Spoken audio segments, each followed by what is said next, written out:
पश्चिम बंगाल में टीएमसी विधायक और प्रसिद्ध लेखक मनोरंजन व्यापारी ने हुगली के बालागढ़ में अपनी ही पार्टी के स्थानीय नेता पर भ्रष्टाचार और आपराधिक गतिविधियों में शामिल होने का आरोप लगाया है। व्यापारी ने अपनी सुरक्षा को लेकर भी चिंता जताई और सरकार से सुरक्षा बढ़ाने की मांग की है। बालागढ़ से पहली बार विधायक बने व्यापारी ने हुगली जिले में अपने विधानसभा क्षेत्र में हो रहे भ्रष्टाचार और आपराधिक गतिविधियों की आलोचना की। उन्होंने कहा अपने पार्टी के ही सहयोगियों की धमकी की वजह से क्षेत्र का दौरा नहीं कर रहे हैं।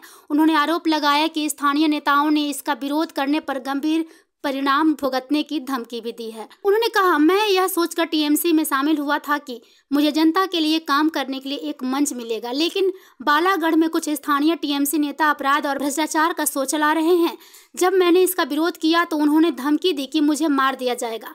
इस घटना के बाद आरोप है कि उनके विधायक कार्यालय में भी तोड़फोड़ किया गया है। তারা করেছে অ্যাকচুয়ালি এরা বিজেপির দলের, এরা আদৌ তৃণমূলের লোকরা তৃণমূলের লোক কখনো এরা করতে পারে না। এরা লুটে বটে খায়, তৃণমূলের নাম ভাঙিয়ে চলে।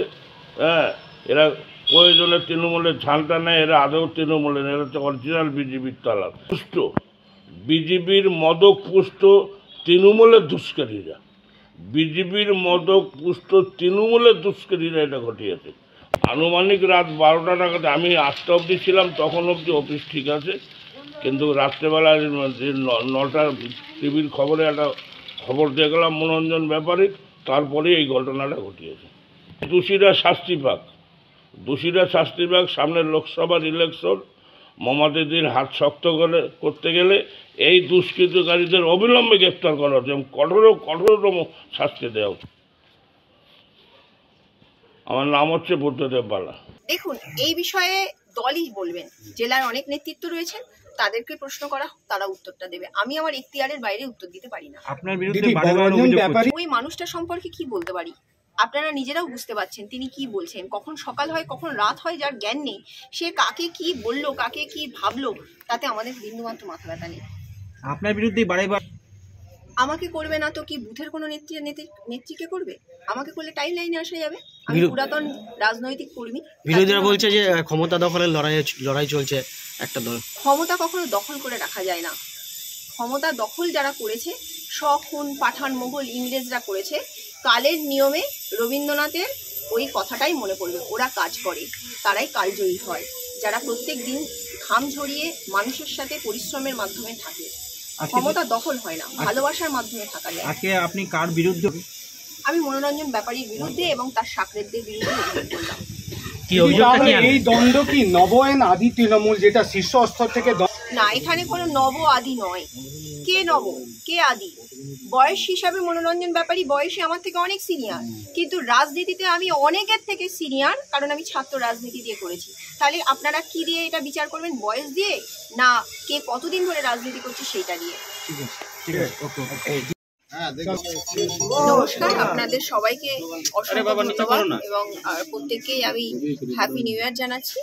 কিন্তু আপনারা দেখছেন বিগত বেশ কয়েকদিন থেকেই সোশ্যাল মিডিয়ার মাধ্যমে আমাকে এবং আমার পরিবারকে এবং আমার স্বামীকে ব্যক্তিগত কুরুচিকর আক্রমণ করা হচ্ছে, বারবার বাক্যবাণে বিদ্ধ করা হচ্ছে। মাননীয় বিধায়ক সাহেব এই কাজটি করেছেন, অত্যন্ত লজ্জাজনক ব্যাপার, নক্কারজনক ঘটনা। ধিক্কার জানাচ্ছি। যদি বিধায়কের কিছু মনে হতো যে রুনা খাতুন কোনো অনৈতিক কাজ করেছে এবং তিনি নৈতিক কাজের প্রতি দায়বদ্ধ, তাহলে তিনি প্রথমে সেই নৈতিক এবং অনৈতিক কাজের জন্য প্রতিবাদ জানিয়ে লিখিত আকারে অ্যাডমিনিস্ট্রেটিভ অর্থাৎ পুলিশ প্রশাসনকে জানাতে পারতেন কিংবা দলকে জানাতে পারতেন। ওনাকে প্রশ্ন করবেন, উনি কোথাও ওনার অভিযোগ জানিয়েছেন? কোনো লিখিত ওনার কাছে আছেন? উনি দেখাতে পারবেন না।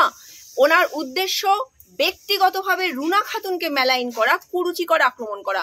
প্রত্যেকটা কথা উনি বলছেন এবং তার সাথে কোনো প্রমাণ দিচ্ছেন না। আমি একজন হাই স্কুলের শিক্ষিকা, ওনারও মনে রাখা উচিত যে মনোরঞ্জন ব্যাপারী নিজেকে সাহিত্যিক বলে মনে করেন। উনি কি সাহিত্যিক আমি জানি না, আমাদের জানার বলাগড়বাসীরও বিন্দুমাত্র ইচ্ছাটা নেই। তো সেই জায়গায় দাঁড়িয়ে উনি জনপ্রতিনিধি হওয়ার জন্য জনগণ মন অধিনায়িকা মমতা বন্দ্যোপাধ্যায় এবং অভিষেক ব্যানার্জির আশীর্বাদে উনি তৃণমূল কংগ্রেসের বিধায়ক হয়েছেন বলে উনি সাহিত্য জগতেও অনেক বেশি গুরুত্ব পেয়েছেন। আগে ওনার কি গুরুত্ব ছিল আর এখন ওনার কতটা গুরুত্ব, সেটা উনি নিজে তার জীবন তার জ্বলন্ত উদাহরণ। কিন্তু তা সত্ত্বেও দলের প্রতি কৃতজ্ঞতা না থেকে, দায়বদ্ধতা না থেকে, ভালোবাসা না থেকে উনি দলকে বারবার মেলাইন করছেন। এটা চলতে পারে না। ওনার যা সমস্যা উনি দলকে জানাতে পারতেন। এছাড়া আমি সংবাদ মাধ্যমে জানতে পারলাম যে উনি আমার ব্যক্তিগত চরিত্র খননের চেষ্টা করেছেন। একটা নারীর প্রতি যে কুরুচিকর অশ্লীল ভাষা উনি ফেসবুকে পোস্ট করেছেন এবং চাপে পড়ে উনি সেটাকে ডিলিট করেছেন। কিন্তু অনেক অসংখ্য তৃণমূল কংগ্রেসের কর্মীবৃন্দ এবং মান এবং হুঁশ সহ যারা মানুষ নিজেকে মনে করে জনমত নির্বিশেষে তারা সেটা স্ক্রিনশট নিয়েছে এবং তারা পাঠিয়েছে। আমি ধিক্কার জানাই এই রকম মানুষের রুচিবোধকে। প্রত্যেকটা মানুষেরই মনে রাখা উচিত সে একটা মহিলার গর্ভ থেকে সন্তান জন্ম লাভ করে, মহিলার গর্ভ থেকে জন্ম নিয়েছে। আমিও একজন জননী, আমারও সন্তান আছে। কোনো মাকে, কোনো মহিলাকে এই ভাষায় আক্রমণ করা যায় কি না, যে নিজেকে সাহিত্যিক বলেন, আমার এটা জানা নেই। তাই আমি আমার পরিবারের হয়ে, আমার সাথে বলাগড় ব্লকের দেখছেন সবাই এরা জনপ্রতিনিধি, নির্বাচিত প্রতিনিধি মানুষ আমার সাথে আছে, দলের সমর্থন আমার সাথে আছে। আমি এই কুৎসা অপপ্রচারের বিরুদ্ধে আজকে থানায় লিখিত আকারে আমি অভিযোগ জানিয়েছি। আমি যদি দুর্নীতি করি আমার বিরুদ্ধে ব্যবস্থা হোক। আপনারা নিজেরা এখানে তদন্ত করুন কে দুর্নীতির সাথে যুক্ত আর কে যুক্ত নয়। এটা নয় তো মনোরঞ্জন ব্যাপারী বিরোধী কোনো রাজনৈতিক দলের কাছে বিক্রি হয়ে গেছেন, পারচেস হয়ে গেছেন। ওনার পিছনে কোনো ব্যবসায়িক অভিসন্ধিযুক্ত কোনো লোকের মদত নেই তো, যেটা বলাগড়কে দখল করার রাজনীতির সাথে একটা যুক্ত রয়েছে। আমরা আশঙ্কা বোধ করছি উনি নিজেই কাজ করছেন, নিজেই পোস্ট করছেন, নিজেই কুৎসা করছেন, নিজেই লাফাচ্ছেন। দলের কথা একবারও ভাবছেন না, দলকে মেলাইন করছেন। এক থেকে আপামর জনগণের তরফ থেকে অনুরোধ রইল। স্পেসিফিক উনি মাটি মাফিয়া, বালি মাফিয়া আমাকে উল্লেখ করেছেন, জুয়ার বোর্ড, গাঁজা, মানে আর মনে হয় শুধু নারী পাচার টাচার বা হিরোইন এটাই বলেনি, বাদ বাকি সবই উনি বলে দিয়েছেন যে এইগুলো আমরা করি। একটা বিধায়কের কাজ চোর ধরা নয়, সেটা পুলিশের কাজ।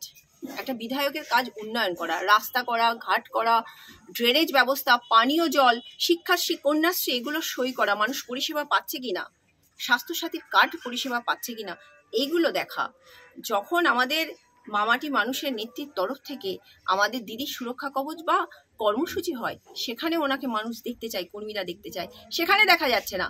কোথায় জুয়োর ঠেক, কোথায় লোটো, কোথায় মাটি, কোথায় বালি। এর আগেও তো আমাদের বিধায়ক ছিলেন, এই শব্দগুলোর সাথে আমরা পরিচিত ছিলাম না।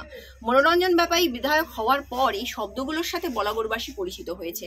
তাই ওনাকেই প্রশ্ন করব যে উনি নিজেই ক্রিয়েট করছেন, নিজেই হয়তো সেইগুলো থেকে কোনো অসুবিধা হচ্ছে, ফেসিলিটি পাচ্ছেন না, তিনি সেই সুবিধা নেওয়ার চেষ্টা করছেন। বিধায়ক কার্যালয়ে যে ভাঙচুর হলো সেটা অভিযোগ না, উনি তো টাইম লাইনে থাকার জন্য আমাকে তো অভিযোগ আমার দিকেই তো ব্যক্তিগত আক্রমণ করছে। দেখবেন বারবার আমার সম্পর্কে যাই বলে প্রমাণ ছাড়া বলে। নিজেই লোক পাঠিয়ে ওনার কার্যালয় ভাঙছেন, নিজেই আমাদের নামে দোষারোপ দিচ্ছেন। উনি কি কোনো প্রমাণ দিতে পেরেছেন? প্রমাণ দিতে পারেন। সুজিত মুখার্জিটা কে? সিবিকে চাকরি করে, দীর্ঘদিন ডিউটি করেনি। শান্তনু ব্যানার্জি যে জেলে রয়েছে অ্যারেস্টেড, তার সাকরে তার সাথে থাকতো, একটা সিবিকে কাজ করা সত্ত্বেও ন্যূনতম সে কোনোদিন ডিউটি করে না।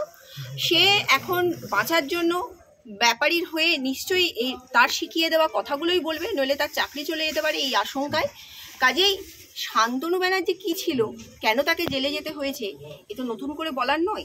তার চামচা, তার সাকরেদার কেমন হবে, তারা তো ব্যাপারীর কাছে গিয়ে জুটবে। রুনা খাতুনের সঙ্গী তারা নিশ্চয়ই হবে। দলকে নিয়ন্ত্রণ করতে পারছে না? নিশ্চয়ই পারছে। কেউ যদি দলের কথা না শোনে, অনুশাসন না শোনে, দল ডেডিকেটেড, দলের কথা শিরোধার্য।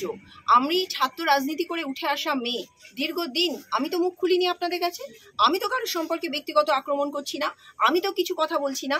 আমার আঘাত লেগেছে, আমার পরিবার আক্রান্ত হয়েছে, আমি নিজে অসম্মানিত হয়েছি, তাই আমি পুলিশের, প্রশাসনের কাছে শরণাপন্ন হয়েছি। আপনার বিরুদ্ধে বারেবার অভিযোগ। বিধায়ক মশাইয়ের পার্টি অফিস বিজেপির লোক কেন ভাঙচুর করতে যাবে? এ তো তৃণমূলের লোক এর সঙ্গে পরিষ্কারভাবে যুক্ত। এ তো আমরা বলছি না, বিধায়ক মশাই নিজেই পরিষ্কার চিৎকার করে বলে দিচ্ছে। এখন যারা বিজেপির ঘাড়ে দোষ চাপাবার চেষ্টা করছে, আমার মনে হয় তারাই গতকাল রাত্রেবেলায় পার্টি অফিস ভাঙচুর করেছে, যার কারণেই বিজেপির ঘাড়ে দোষ চাপিয়ে দেওয়ার চেষ্টা করছে।